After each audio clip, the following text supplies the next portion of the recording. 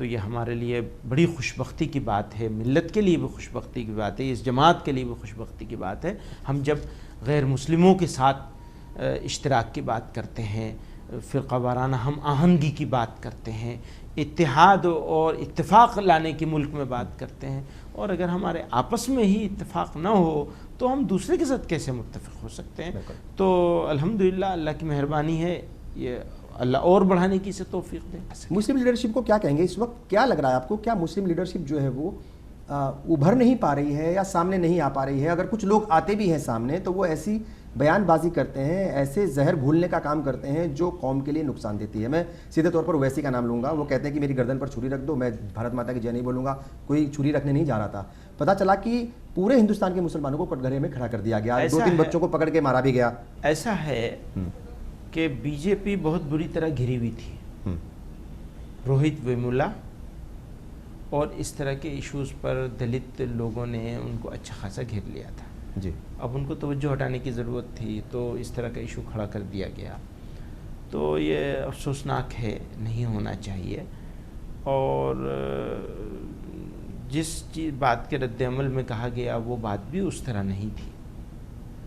تو ہے یہ ٹھیک نہیں ہے.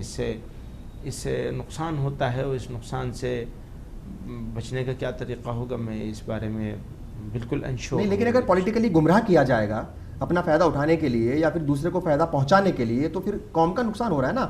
جو گاؤں میں بیٹھا ہوا ہے، دور دراز علاقے میں بیٹھا ہوا ہے، جو بہت زیادہ اویئر اتنا نہیں ہے پولیٹیکلی. میں یہ کہتا ہوں کہ مسلمان صرف دہلی کی جامع مسجد، یو پی کے سہارنپور ضلع کے دیوبند، بہار کے کشن گنج، آسام کے ڈھبری اور حیدرآباد کے فرسیل بند شہر میں نہیں رہتا، بلکہ مسلمان 70% مسلمان غیر مسلموں کے بیچ میں چھوٹے چھوٹے دیہاتوں میں رہتا ہے. اگر کہیں پر پتہ کھڑکتا ہے تو اسے اپنی بیٹی کی عزت، اپنی مسجد کے محراب و منبر اور اپنے گھر کے جلائے جانے کی فکر ستانے لگتی ہے. مسلم قیادت چاہے کہیں بیٹھی ہو عموماً ایمرج ہو کر کے آتی ہے. مسلمانوں کی، سمجھیے گا بہت باریک سی بات ہے، مسلمانوں کی مسلم ڈومینیٹڈ ایریا سے ہی مسلمانوں کے پڑھے لکھے لوگ نکلتے ہیں. مسلم ڈومینیٹڈ ایریا سے ہی مسلمانوں کی پولیٹیکل لیڈرشپ آتی ہے. مسلم ڈومینیٹڈ ایریا سے ہی مسلم انٹلیکچوئلس آتے ہیں. مسلم ڈومینیٹڈ ایریاز کو ہی مسلمانوں کی صحافت کور کرتی ہے. لیکن یہ مشکل سے 30% ہیں، 20 سے 30% جو مسلم ڈومینیٹڈ ایریا میں مسلمان رہتے ہیں. 70 سے 80% مسلمس ہندو ڈومینیٹڈ ایریاز میں رہتے ہیں. اگر ہم کوئی بھی بات بولیں اور ہم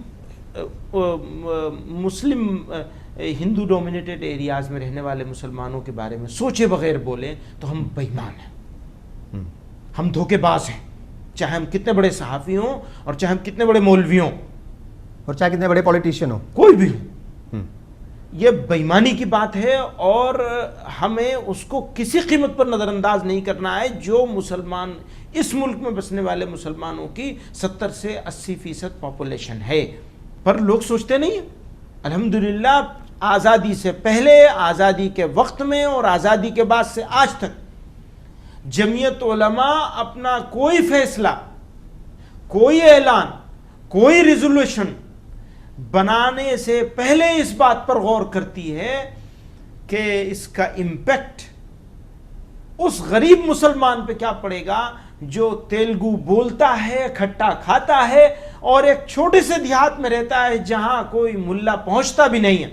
بالکل ٹھیک ہے. اس کے اوپر کیا امپیکٹ پڑے گا، اور اس کے بغیر کبھی نہیں. الحمدللہ تاریخ گواہ ہے اس بات کی، جمعیت علماء کی کوئی ایک چیز نہیں ملے گی. اور معاف کریے گا، مسلم قیادت نے ہر موقع پر یہ غلطی کی. میں قیادت کو کٹگرے میں نہیں کھڑا کرنا چاہتا ہوں، لیکن یہ غلطی ہوئی ہے یا کرائی گئی ہے، یہ فیصلہ تو مسلمان خود کریں گے. کیسے کریں گے صاحب؟ انہیں سمجھائے گا کون جا کر کے؟ چونکہ جب آپ سمجھانے کی کوشش کرتے ہیں تو اعظم خان کہہ دیتے ہیں کہ مولانا صاحب کو اپنی امامت کرانی چاہیے یا اپنا مذہب دیکھنا چاہیے، ان کو پولیٹکس میں نہیں آنا چاہیے. خان صاحب کی بات تو قابل ذکر بھی نہیں ہے. آپ کہاں سے خان صاحب کا نام لیا ہے؟ جانے دیجیے. الحمدللہ مسلمان پڑھ لکھ رہا ہے, اویئر ہو رہا ہے, وہ جان رہا ہے, سمجھ رہا ہے, بے وقوف نہیں ہے مسلمان. اگر بے وقوف ہوتا مسلمان تو بہار کے ریزلٹ اس سے ڈیفرنٹ ہونے والے تھے. جانے دیجئے, یو پی کے لوگ بھی بے وقوف نہیں ہیں, کسی کے چکر میں نہیں آنے والے ہیں, اب بالکل مطمئن نہیں ہے. مدرسوں کو لے کر آپ کا بیان آیا تھا کہ مودی کو ہاتھ بھی نہیں لگانے دیں گے, تو کیا اگر مدرسے میں کچھ, میں یہ کہہ رہا ہوں کہ دیکھیں جو قرآن اور حدیث یا جو بھی تعلیمات ہیں ان کو چھیڑے بغیر اگر وہ کہتے ہیں کہ کمپیوٹر کی تعلیم بھی دے دی جائے تو اعتراضات کہاں ہیں؟ دیکھیے وہ یہ کہتے ہیں کہ مسلمان لیڈرز, مسلم مولوی, یہ لوگ اس لیے مخالفت کرتے ہیں کہ اگر مسلمان پڑھ لکھ جائے گا تو پھر ہم اس کو بیوقوف نہیں بنا سکیں گے. بالکل ہمیں ہی کہتے ہیں موسٹ ویلکم. لیکن ان کو معلوم ہونا چاہیے کہ ہم 3000 پرائمری اسکول چلا رہے ہیں, ہم چلا رہے ہیں, ہمارے لوگ چلا رہے ہیں, جن میں 2.5 لاکھ سے زیادہ بچے پڑھتے ہیں, مدرسے والے چلا رہے ہیں. کیا بات کرتے ہیں وہ انہوں نے جس چیز میں ہاتھ ڈالا ہے اس کو برباد کیا ہے. ایک مرتبہ وہ ہمارے لیے اسکول بناتے ہیں, 97.5% بچے ایسے ہیں جنہیں اسکول جانا چاہیے, مدرسوں میں نہیں آ رہے ہیں. 2.5% مدرسوں میں آ رہے ہیں. آپ کو 2.5% کے لیے درد ہے, 97.5% کو آپ چنتا بھی نہیں کر رہے. پہلے اس کو کر لیجئے. آپ 97.5% میں سے آدھوں کے لیے انتظام کر دیجئے, اسکولوں کا, کالجوں کا, پروفیشنل کورسز کے اداروں کا. میں اپنے مدرسوں کے دروازے آپ کے لیے کھول دوں گا, آئیے. بے ایمانی کا طریقہ نہیں چلے گا کہ آپ 100 کروڑ روپے کا بھیک دے رہے. ہمارے مدرسے 15,000 20,000 کروڑ روپے ہر سال مسلمان پیٹ کاٹ کر کے, غریب مسلمان, بھوکا مسلمان, ایک وقت کھائے گا دوسرے وقت بھوکا سو جائے گا, لیکن اپنے مدرسے کو زندہ رکھے گا اپنے پیسے سے. ہمارا ہندوستان کا مسلمان, ہمیں فخر ہے اس بات پر, بغیر کسی سرکاری مدد کے اپنی حلال کمائی سے روکھی سوکھی کھا کر کے اپنے مدرسے چلا رہا ہے, اور جس میں 15-20 ہزار کروڑ روپے ہر سال خرچ کر رہا ہے بھارت کا مسلمان. سرکاری مداخلت کے بغیر کیا آپ کو لگتا ہے کہ ضرورت ہے مدرسوں میں کچھ چینجز کے؟ اس کا فیصلہ مدرسے والے خود کریں گے, اور کر رہے ہیں. دارالعلوم دیوبند جیسے مدرسے نے اپنے یہاں کمپیوٹر کا شعبہ کر لیا, انگریزی کا شعبہ بنا لیا. دیکھیں ریفارم ایک رات میں نہیں ہوتا, زمانے کے بدلنے کے ساتھ ساتھ ریفارم کرنا ہوتا ہے. لیکن ریفارم ضروری ہے. دیکھیے زمانے کے بدلنے کے ساتھ ریفارم کرنا ہوتا ہے, اور دارالعلوم دیوبند بھی زمانے کے بدلنے کے ساتھ اپنے ہاں بہت ساری چیزوں کو انکارپوریٹ کر رہا ہے. تو یہ علماء سمجھدار ہیں, اپنے وقت کے حساب سے وہ خود کریں گے اس کو.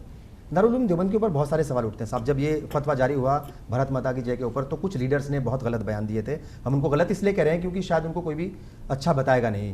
کہا تھا کہ یہاں پر آتنکی پیدا کیے جاتے ہیں, بہت چھوٹی مانسکتا کی تعلیم دی جاتی ہے, کچھ اس طرح کی باتیں کہی تھی. کیا لگتا ہے آپ کو دارالعلوم دیوبند سے کوئی واقعی پھر ایک بار پھر وقت آ گیا کہ ایک بڑا پیغام جانا چاہیے کہ ایسا نہیں ہے, اور ان کو دروازے کھول دینے چاہیے؟ اس پیغام کی ضرورت نہیں ہے. اس طرح کے لوگوں کا جواب دینے کے لیے بہت زیادہ پریشان ہونے کی ضرورت نہیں ہے.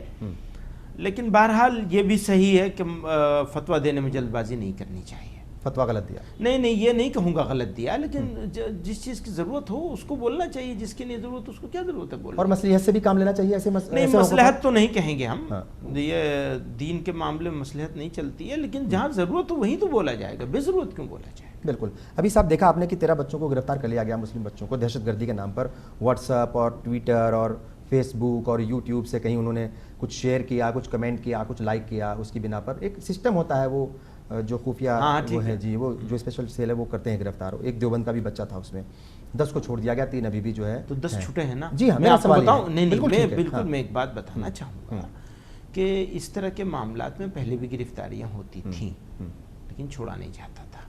آزاد ہندوستان میں پہلا موقع ہے, 13 کو گرفتار کیا, 10 کو چھوڑا گیا ہے انیشیل انویسٹیگیشن سے, اور مجھے یقین ہے باقی 3 بھی چھوٹیں گے انشاءاللہ. میرا سوال یہ ہے کہ دیکھیں جو فیس بک, ٹویٹر اور یہ جتنا بھی سوشل میڈیا کے ذریعے گرفتاریاں ہو رہی ہیں, ان بچوں کو چونکہ کہیں نہ کہیں ہو سکتا ہے انہوں نے بات کی ہوگی, کچھ شیئر کیا ہوگا, کچھ کمنٹ کیا ہوگا, کچھ لائک کیا ہوگا, ان بچوں کی اصلاح کے لیے کیا کچھ اقدامات اٹھانے چاہیے؟ قوم کے اوپر بڑی ذمہ داری ہے. یہ بات صحیح ہے. اس میں آپ جیسے پروفیشنلز کی سپورٹ اگر ہم کو مل جائے, ہم تیار ہیں, ہم کوشش بھی کر رہے ہیں اس کے اوپر کہ نوجوانوں تک, جو آج کی وہ جنریشن جو ٹویٹر کی جنریشن ہے, وہ جنریشن جو فیس بک اور گوگل کی جنریشن ہے, وہ بالکل الگ دنیا ہے, اور وہ نوجوان گھنٹوں اس میں ضائع کر رہا ہے یا لگا رہا ہے. تو ہمیں ان نوجوانوں تک اپنی بات پہنچانے کے لیے انہی ٹولز کا یوز کرنا ہوگا اور اس کے لیے ہمیں تیار ہونا ہوگا. ہم کوشش کر رہے ہیں, آپ سے بھی مدد لیں گے بالکل, اور انشاءاللہ اس کے اوپر کچھ نہ کچھ 2-4 مہینوں میں ہم لائیں گے. اس میں یہ جو بچوں کی گرفتاریوں کا سلسلہ ہو رہا ہے, کہیں نہ کہیں داعش کا کنیکشن بھی جو ہے جوڑا جاتا ہے. کئی بار کہتے ہیں کہ مہاراشٹر سے کچھ بچے پکڑے گئے, کئی بار کہتے ہیں کہ دیوبند سے ایک بچے کو اٹھا لیا گیا, دلی سے اٹھا لیے گئے کچھ بچے, آپ چلے جائیے ساؤتھ میں وہاں سے بچے اٹھائے جائیں. داعش کا کنیکشن کیا ہے, کیا واقعی داعش کا کنیکشن ہے, اور داعش بلا کیا ہے؟ مسلمانوں کو لے کر کے کٹگرے میں کھڑا کیا جاتا ہے اس کو. جی, میں اس بارے میں یہ بات کہنا چاہتا ہوں جی کہ یہ دشمنان اسلام کی ایک بڑی سازش ہے.